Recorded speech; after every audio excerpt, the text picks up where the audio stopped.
ஈரானோட அதிபரான Pezeshkian அவர்கள் gulf countries கிட்ட மன்னிப்பு கேட்டாராம். அட்டாக் பண்ண மாட்டேன்னு சொல்லிட்டாங்களா? அப்படிங்கிற பல கேள்விகள் இருக்கு. அதாவது வீடியோ வந்திருக்கு. இது என்னன்னா நம்ம சேனல்ல அடிக்கடி சொல்லுவோம். அதாவது சொல்லப்பட்டுட்டு வருதுன்னு ஏன் சொல்றப்பா? தெளிவா பேச மாட்டியா? அப்படிங்கிற சொல்லுவீங்க. இதுல ஏகப்பட்ட சிக்கல் இருக்குதுங்க. அவங்க இன்னைக்கு சொல்றாங்க, நாளைக்கு மாத்தி பேசுறாங்க. உறுதித்தன்மை மீடியாக்கள் கிட்டயே இல்ல. அதனால நம்மளால சொல்லப்பட்டுட்டு வருதுன்னு தாங்க சொல்ல முடியும் அப்படிங்கிறத நான் பல தடவை கன்ஃபார்ம் பண்ணியிருப்பேன். நம்ம சேனல தொடர்ந்து பார்க்குறவங்களுக்கு தெரியும்.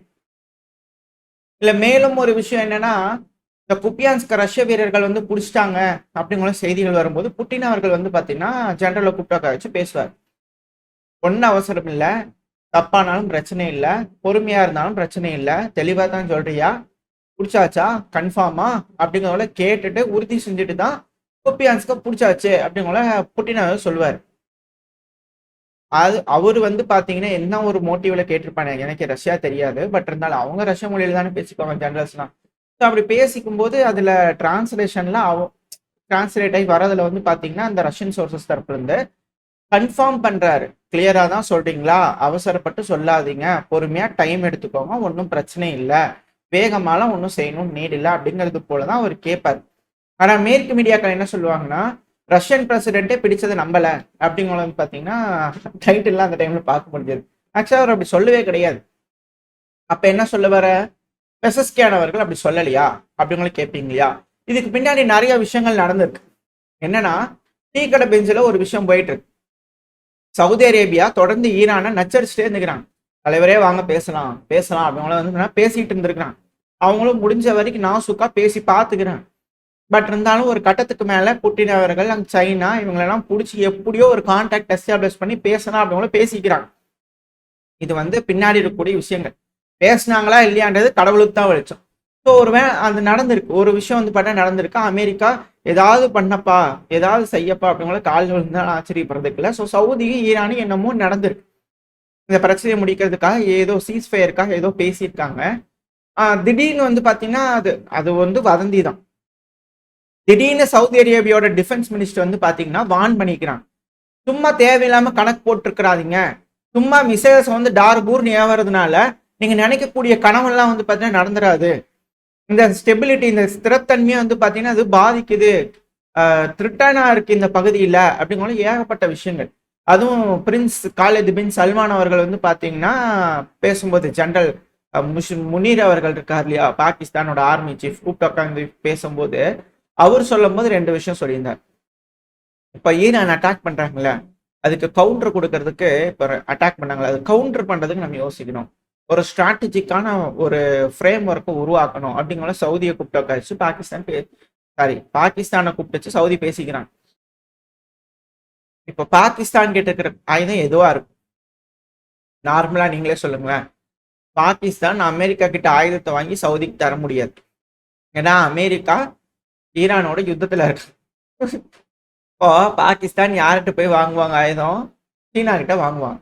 அந்த சீனாவோட ஆயுதம் எந்த அளவுக்கு பிரம்மாண்டமா வேலை செஞ்சது அப்படிங்கிறத ஈரான்ல எல்லாம் தெளிவா பார்த்துட்டாங்க. இப்போ அந்த அந்த ஆயுதம் வாங்கி வச்சு இவங்க ஒரு ஃப்ரேம் ஒர்க் உருவாக்கி இவங்க காப்பாற்ற போறாங்களா? இது எதனால ஒரு விஷயம் வந்திருக்குன்னா, மேபி ஏதோ ஒன்று ஒத்து வரல போல தெரியுது, அதனால இப்படி நடந்திருக்கு அப்படிங்கள புரிஞ்சுக்கலாம். இந்த ஸ்டேட்மெண்ட்ஸ்ல இங்க வரும்போது திரும்பவும் அப்பாஸ் அக்ராச்சி அவர்கள் ஈரானோட ஃபாரின் மினிஸ்டர் தரப்புல என்ன ஸ்டேட் பண்ணுதுன்னா, இங்க பாருங்கப்பா, ஈரான் அரப் நண்பர்களே, ஈரானோட பக்கத்துல இருக்கிற பிரதர்ஸே, அரப் பிரதர்ஸ், நம்மளா ஒண்ணு பண்ணுமா பல நூறாண்டுகளா இங்க வாழ்ந்துட்டு வரோம். நட்போட ஃப்ரெண்ட்ஷிப்பு இதெல்லாம் வந்து மியூச்சுவல் ரெஸ்பெக்டோட வாழ்ந்துட்டு வரோம். இந்த அமெரிக்காவோட அக்ரஷன்ங்கிறது எங்களோட நாட்டில் வந்து பார்த்தீங்கன்னா இருக்கு. ஸோ எங்களோட நாட்டில் அது இருக்கிறதுக்கு எங்களோட நண்பர்களோட பகுதிகளில் இருந்து டார்கெட் பண்றாங்க. நீங்களே சொல்லுங்க, இன்னசென்ட் சில்ட்ரன்ஸு இவங்களெல்லாம் கொல்றாங்களே, இது நியாயமா? அதுக்கு ரெஸ்பான்ஸாக தான் வந்து பார்த்தீங்கன்னா வேற வழி இல்லாமல் நம்ம அமெரிக்காவோட பேசஸை அடிக்கிறோம், இன்ஸ்டிடியூஷன்ஸை அடிக்கணும். மற்றபடி எதுவும் இல்லைன்னா இதுக்கு திருப்பி ஒரு கிளாரிட்டி அவர் தரப்பு வந்து நியாயமா கொடுத்துருக்காரு. இது கொடுத்ததுக்கு அப்புறம் தான் ஈரானோட அதிபரான மசூத் பெஷஷ்கியான் அவர்கள் அப்பாலஜி வீடியோ ஒன்று போடுறாரு. நான் அப்பாலஜிஸ் பண்ணிக்கிறேன். நெய்பரிங் கண்ட்ரிஸ் நாங்க அட்டாக் பண்ணதா சொல்றீங்கல்ல, நாங்க அது போல செய்யல, நாங்க அது போல பண்ணவும் மாட்டோம். We want attack neighbouring countries unless attack first. அதாவது நீங்க எங்களை அட்டாக் பண்ணீங்கன்னா நாங்க திருப்பி அட்டாக் பண்ணுவோம். நாங்க அட்டாக் பண்ணலீங்க, இருந்தாலும் பரவாயில்ல மன்னிச்சிருங்க, இது போல ஒரு விஷயம் நடந்துருச்சு, நாங்க அட்டாக் பண்ணல, நாங்க இதுக்கப்புறமா அட்டாக் பண்ண மாட்டோம் அப்படிங்கிறது போல அவர் தப்புன்னு சொல்லிக்கிறார்.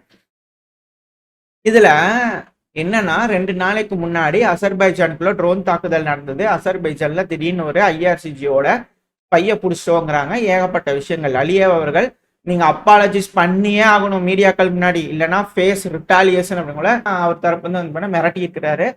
மிரட்டல்கள் வந்திருக்கு. அது மட்டும் இல்லாம ரொம்ப ஆக்ரோஷமா தான் பேசினார். ஸோ அந்த டைம்ல வந்து பாத்தீங்கன்னா ட்ரூப்ஸ் எல்லாம் டிப்ளாய் பண்றாங்க. ஏகப்பட்ட விஷயங்கள். ஈரானோட வடக்கு பகுதியில பிரச்சனைகள் அப்படிங்கிறத நம்ம பார்த்துட்டு இருக்கோம். இந்த டைம்ல தான் அந்த டைம்ல ஐஆர்சிஜி சொல்லிட்டாங்க, நாங்க அட்டாக்கே பண்ணலீங்க, எங்க பகுதியிலேருந்து அந்த ட்ரோனே வரலீங்க, அது எங்களோட ட்ரோனே கிடையாதுங்க ஃபர்ஸ்ட் அப்படிங்களும் அவங்க தரப்பு வந்து சொல்லிட்டாங்க. பட் இருந்தாலும் பெசிஷ்கியான் அவர்கள் இது போல ஒரு ஸ்டேட்மெண்ட் கொடுத்துக்கிறாரு, அப்பாலஜி அண்ட் ரீஅஷூரன்ஸ் கொடுத்துக்கிறாரு. இது கல்ஃப் நாடுகளுக்கு கிடையாது, இது அசர்பைஜான் துருக்கிக்கா இருக்கலாம். ஏன்னா அங்க அட்டாக் நடந்ததுக்கு தான் இவரு காமன் கம்போஸ்டா தான் சொன்னாரு, ஒன்றும் பயந்துட்டு எதுவும் பேசுற மாதிரிலாம் இல்லை. பெஷஷ்கியான் அவர்கள் நார்மலா தான், இங்க பாருப்பா நீ கேட்டேன் நான் செஞ்சுட்டேன் போதுமா, நாங்க ஒன்றும் பண்ணல அப்படிங்கிறது மாதிரி தான் வந்து பண்ணி இவர் பேசினது இருந்துச்சு. அசர்பைஜானுக்காக தான் இந்த ஒரு வீடியோ போட்டிருப்பாரு அப்படிங்கிறது போல வந்து பாத்தீங்கன்னா ஒரு தனிப்பட்ட கருத்துக்கள் வந்துகிட்டு இருக்கு அனலிஸ்டுக்குள்ள. இது உண்மையா என்னன்றது கன்ஃபார்ம் பண்ணிக்கணும்னா இந்த வீடியோ வந்து பிரபலமானதுக்கு அப்புறம் பெக்ரீன்ல வந்து பாத்தீங்கன்னா இப்ப திரும்ப ஒரு அட்டாக் நடந்திருக்கு. இந்த பதிவு நான் பதிவு பண்ணிட்டு இருக்கும்போது, அதாவது அதிபர் பேசினதுக்கு அப்புறமும் திரும்பியும் பெக்ரீன்ல ஒரு அட்டாக் நடந்திருக்கு. இப்போ அதுக்குள்ள வந்து பாத்தீங்கன்னா ஒரு தலைவர் ஒருத்தர் வந்திருக்காரு. என்ன அப்படின்னா, ஈரான் பாத்தீங்களா அடி அடிச்சிருக்கேன், நரகம் போல இருக்கு, அதனாலதான் அப்பாலஜிஸ் பண்ணி சரண்டர் ஆகிறதுக்கு வந்திருக்கிறாங்க. மிடில் ஈஸ்ட்ல நெய்பர்ஸ் எல்லாம் அட்டாக் பண்ணதுக்கு சத்தியம் பண்ணிக்கிறாரு, பண்ண மாட்டேன், அதாவது இனிமே வந்து அவங்கள பார்த்து எதையும் சுட்டுட்டு இருக்க மாட்டேன் அப்படிங்கிறது போல. இந்த ப்ராமிஸ் எப்படி நடந்துச்சு, தொடர்ந்து தாக்குதல் பண்ணிட்டு இருக்கிறதுனால நடந்துச்சு. நாங்க ரூல் பண்றோம் இந்த மிடில் ஈஸ்ட. முறையா ஈரான் தோல்வியை ஒத்துக்கிட்டாங்க. 1000 வருஷம் சும்மா இங்க இந்த ஏரியால உட்காந்துட்டு இது பண்ணிட்டு இருந்திருக்கிறாங்க. நாங்க அடிச்ச அடியில ஈவில் எனிமி அது இதுன்னு சொல்லி வந்து பண்ண அவர் ஒரு போஸ்டர் போட்டுக்கிறாரு. இதுக்கு மேல என்னால அதை படிக்க முடியல, நீங்களே பார்த்து படிச்சுக்குவீங்கன்னு நம்புறேன். அதாவது இதை போட்டதுக்கு அப்புறமா வேணும்னே வம்படையா அடிச்சாங்களான்னு தெரியல, பெஹ்ரீன் மேல திருப்பி ஒரு அட்டாக் நடந்திருக்கு. ஸோ இதைத்தான் வந்து பாத்தீங்கன்னா அந்த ஸ்போக் பர்சன் வந்து பண்ணா கன்ஃபார்ம் பண்ணாங்க. நான் திருப்பியும் கன்ஃபார்ம் பண்றேன், இதை ரிப்பீட் பண்றேன், we have not attacked and will not attack அப்படிங்கிறது தான் அவரோட வேர்டுங்க. கொஞ்சம் தெரிஞ்சுக்கங்க அப்படிங்கிறது போல ஐஆர்சிஜியோட ஸ்போக் பர்சன் தரப்பு வந்து கிளாரிட்டி பண்ணியிருந்தாங்க. ஸோ இந்த அப்பாலஜிஸ் அப்படிங்கிறது கல்ஃப் நாடுகளுக்கு இல்லை அப்படிங்கிறது போல சிலரோட கருத்துக்கள். இந்த டீ கடை பெஞ்சில எல்லாம் வந்து பண்ணா, டீ கடை பெஞ்ச் ஃபர்ஸ்டா வரவங்களுக்கு புதுசா வந்து பாக்குறவங்களுக்காக சொல்லிடுறேன், இந்த ட்விட்டர் எக்ஸ் அது எதுன்னு சோசியல் மீடியாக்கள் இருக்கு இல்லையா, பேசக்கூடிய அனலிஸ்ட் தரப்புல சொல்லக்கூடிய விஷயங்கள். ஸோ இதை வச்சு பார்க்கும்போது அவர் பேசின தோனியை வச்சு பார்க்கும்போது வந்து பார்த்தீங்கன்னா இது கிளியரா அவங்களுக்கு தான் போல தெரியுது, இங்களா இருக்கிறவங்களுக்கு மாதிரி தெரியல. கூடிய சீக்கிரம் இன்னும் ஒரு சில மணி நேரங்களை நம்மளுக்கு தெரிஞ்சிடும். அது மட்டும் இல்லாமல் இன்னொருத்தங்க கேள்வி கேட்டிருந்தீங்க, ஏன்பா துபாய் ஏர்போர்ட்ல ஈரான் அட்டாக் பண்ணது நியாயமா, அது மக்கள் வாழும் பகுதி, அது சிவிலியன் இன்ஃப்ராஸ்ட்ரக்சர் தானே, தப்பு தானே? நியாயமான கேள்விதான், யாருமே இல்லைன்னு சொல்ல. அதாவது துபாய் ஏர்போர்ட்ல வந்து பார்த்தீங்கன்னா உரண்டையா வெள்ளையா ஒன்று இருக்கும், லோடா இருக்கும். உரண்டையா ஒன்று இருக்கு தெரியுங்களா, வெள்ளையா உரண்டையா, அது வந்து சிவிலியன் இன்ஃப்ராஸ்ட்ரக்சர் கிடையாது.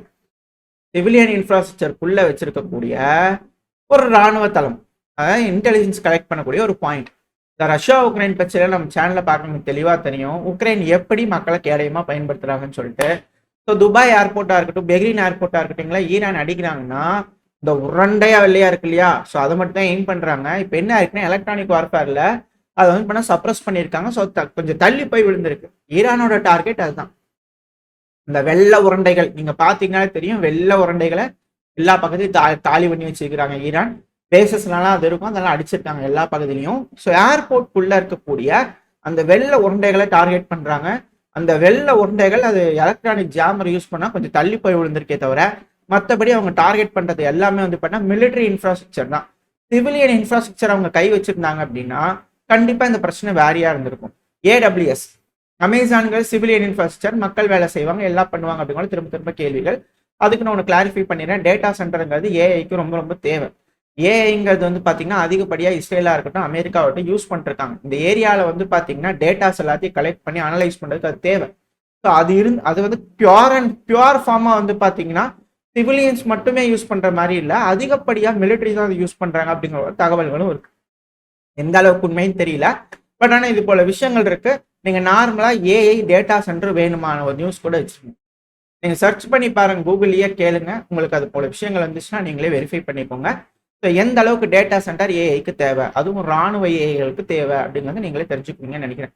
ஸோ இதுதாங்க நடந்திருக்கே தவிர மற்றபடி சிவிலியன் இன்ஃப்ராஸ்ட்ரக்சர் மேலே கை வச்சு மாறல. அப்படி வச்சிருந்தாங்கன்னா இந்நேரத்துக்கு அவங்க எல்லாருமே பெருமளவில் ரிட்டாலியேட் பண்ண ஆரம்பிச்சிருப்பாங்க, தாக்குதல் பண்ண ஆரம்பிச்சிருப்பாங்க.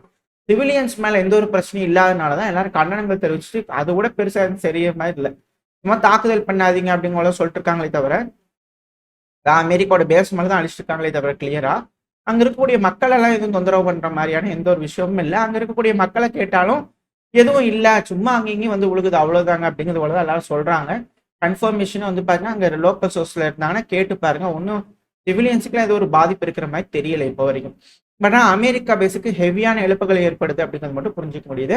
இது சரியா தப்பா என்ன எதுங்க தெரியல, அங்கே இருக்கிறவங்க கன்ஃபார்ம் பண்ணாதான் தெரியும். ஏன்னா செய்திகள்ல இருந்து எல்லாமே பொறுமையாக தான் வருது, எதையும் கன்ஃபார்ம் பண்ண முடியல. அது இப்பெல்லாம் டெலகிராம்ல வீடியோ பதிவில் டவுன்லோடே பண்ண முடியல. எனக்கு தான் இப்படி நடக்குதா இல்லை உங்களுக்கு அப்படி நடக்குதா அப்படிங்கிறது தயவு செஞ்சு கமெண்ட் செக்ஷன் சொல்லுங்க. இதுக்கப்புறம் வீடியோலாம் வைக்க முடியுமா என்ன எதுங்க தெரியல. முடிஞ்ச வரைக்கும் ஏதாவது பண்ணி பார்த்து ஏதாவது பண்ண பார்க்குறேன். ஏதாவது லோக்கல் சோர்சஸ் நம்ம வேற யாராவது ஆளுங்களை பிடிச்சாங்கன்னா பண்ண பார்க்கலாம். மெயினான விஷயத்துக்கு வரும்.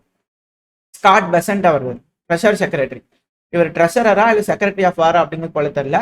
இவரு தரப்பு தான் வந்திருக்கிறார். அதாவது இன்னைக்கு night one of the biggest bombing campaign நாங்கள் செய்ய போறோம். அது மோஸ்ட் டேஞ்சரஸ் ஈரானோட மிசைல் லான்ச்சர்ஸ் ஃபேக்டரி எல்லாம் தெரியும். அது மேல இன்னைக்கு நாங்கள் அடிக்க போற அடியில அப்படிங்களா அவர் தப்பு மிரட்டிக்கிறாரு. அதுக்கு ஏற்ப செக்ரட்டரி ஆஃப் வார் அவர்கள் ஹெக்ஸட் அவர்கள் வந்து பாத்தீங்கன்னா இது செக்ரட்டரி ஆஃப் ஸ்பெஷல் ஆபரேஷன் வச்சிருக்கலாம். எதுக்கு மாறணும் மாத்துறாங்கன்னு தெரியல. அந்த வேர்டையே அவங்க வந்து பாத்தீங்கன்னா சொல்லிட்டு இதை மாத்திட்ட மாதிரி தெரியுது. பட் பரவாயில்ல, அவர் வாருங்கிறது மட்டுமே எத்தனை தடவை சொன்னாங்கன்னு ஹைலைட் பண்ணி காட்டுறாங்க. பட் இருந்தாலும் இது special military operation, long special military ஆபரேஷனா ஏதோ ஒன்று சொல்றாங்க அமெரிக்கா. மெயினான விஷயத்துக்கு வர அமெரிக்காவோட மத்திய கமாண்ட், சென்ட்ரல் கமாண்ட் அவங்க தரப்பு வெளியிடக்கூடிய வீடியோ. இந்த வீடியோ கீழே ஹெக்ஸத் அவர்கள் என்ன சொல்லிக்கிறார் அப்படின்னா, இது வந்து ஃபேரான ஃபைட்டுக்கானதே இல்லை, அது மட்டும் இல்லாம இது ஃபேரான ஃபைட்டாகவும் இருக்காது. ஏன்னா அவங்க படுத்திருக்கும் போது நாங்க ஓங்கி குத்துறோம், அவங்க மக்களையே அவங்க அப்படித்தானே செய்யறாங்க. அது கையில வந்து பாத்தீங்கன்னா விலங்கு போட்டு பிடிச்சிட்டு முட்டிங்காலை எடுத்து கழுத்து மேல வச்சு அமுக்கி மூஞ்சி மேல நொங்கு நொங்குன்னு குத்துறாங்க இல்லையா. ஸோ அது போலன்னு நினைக்கிறேன். அதனால நாங்கள் சிவிலியன்ஸ்க்கே அப்படித்தாங்க பனிஷ்மெண்ட்டாங்க, இது என்னது இருக்கு அப்படிங்கிறது போலதான். பட் இருந்தாலும் we are punching them while they are down.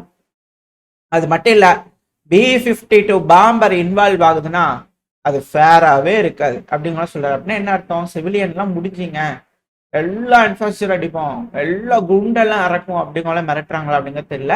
So ஒருவேளை B-52 இன்னைக்கு அமெரிக்கா சொல்ற மாதிரி இன்னைக்கு இறங்கினாங்க அப்படின்னா ஈரானோட பாம்பரான குரம்ஷார் மிசைல்கள் பறக்குமா இஸ்ரேல் மேல அப்படின்ற கேள்விகள் இருக்கு. நான் இது ஒரு விமானம் போய் ஒரு 100 குண்டு போடுது அப்படின்னா ஒரு மிசைல் போய் 50 குண்டு போடுதுங்கிறது எல்லாம் ஒண்ணுதானே, அதுவும் பாம்பர் தானே. ஸோ பாம்பர் இன்னைக்கு மீட் ஆயிக்குமா அப்படிங்கிற கேள்விகள் இருக்கு. பாப்பா என்ன நடக்க போகுதுன்னு சொல்லிட்டு. ஏன்னா ஒரு கட்டத்துக்கு மேல ஃபேரே கிடையாது அப்படிங்கிறதோட அவங்க தரப்புன்னு சொல்லிட்டு அவர் செய்யக்கூடிய விஷயங்கள் இருக்கும்போது இதோட எஸ்கலேஷனோட ரேஞ்ச் என்னன்றது தெரியுது. ஓரளவுக்கான தகவல்கள் இந்த பையில பார்த்துருப்போம். இந்த பதிவை பத்தின உங்களோட கருத்துக்கள் என்ன? மிடில் ஈஸ்ட்ல இந்த பிரச்சனைகள் சீக்கிரமா முடிஞ்சிடும்ன்ற நம்பிக்கையில இந்த பையனா முடிச்சுக்கலாம். இந்த பதிவு உங்களுக்கு யூஸ்ஃபுல்லா இருக்குன்ற நம்பிக்கையில அடுத்த பையில உங்க சந்திக்கிறேன். Very stay safe, by.